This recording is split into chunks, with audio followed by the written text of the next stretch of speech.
रहिया निहारत मैया के बीतल पूरा दीनावा खोजे हो लगली ना।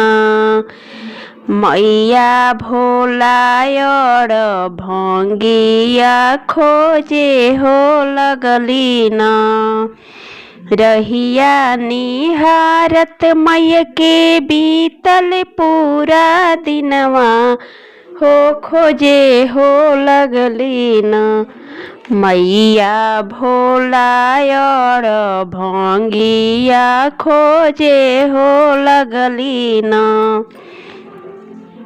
सुन सुन नारद मुनि हमारो बचनी या कहीं हो देखल ना।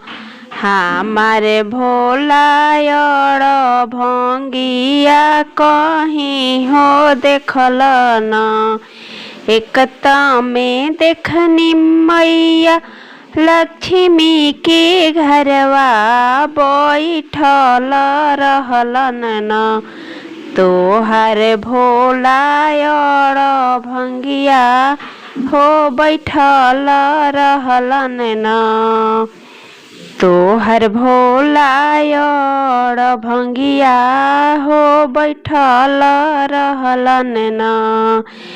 बैठल रहलन संगवा पियत रहलन गांजा वा देखत रहलन ना। कल जुग के धरामा वा देखत रहलन ना। कल जुग के धरामा वा देखत रहलन ना। रहिया निहारत मैया के बीतल पूरा दीनावा खोजे हो लगली ना। मैया भोलायड़ भंगिया हो खोजे हो लगली ना।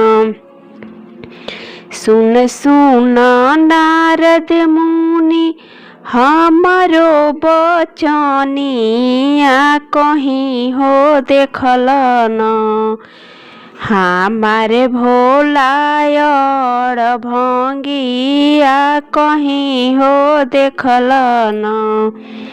एकता में देखनी सरस्वती माँ के संगा वा बैठल रहलन ना। बैठल रहन संगवा पियत रहलन गांजा वा देखत रहलन ना।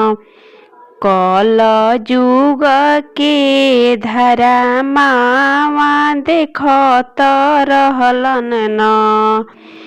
रहिया निहारत मैया के बीतल पूरा दीनावा खोजे हो लगली ना।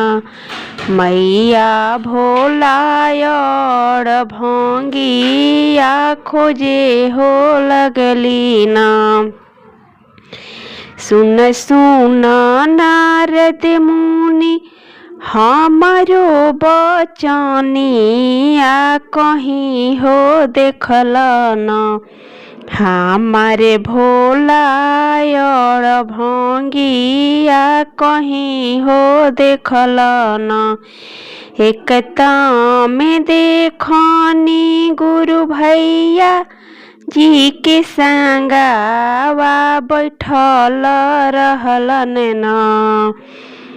बैठल रहन संगवा पियत रहलन गांजा वा देखत रहलन ना। गुरु भैया बहिनी के धरामा वा देखत रहलन ना। गुरु भैया बहिनी के धरामा वा देखत रहलन ना।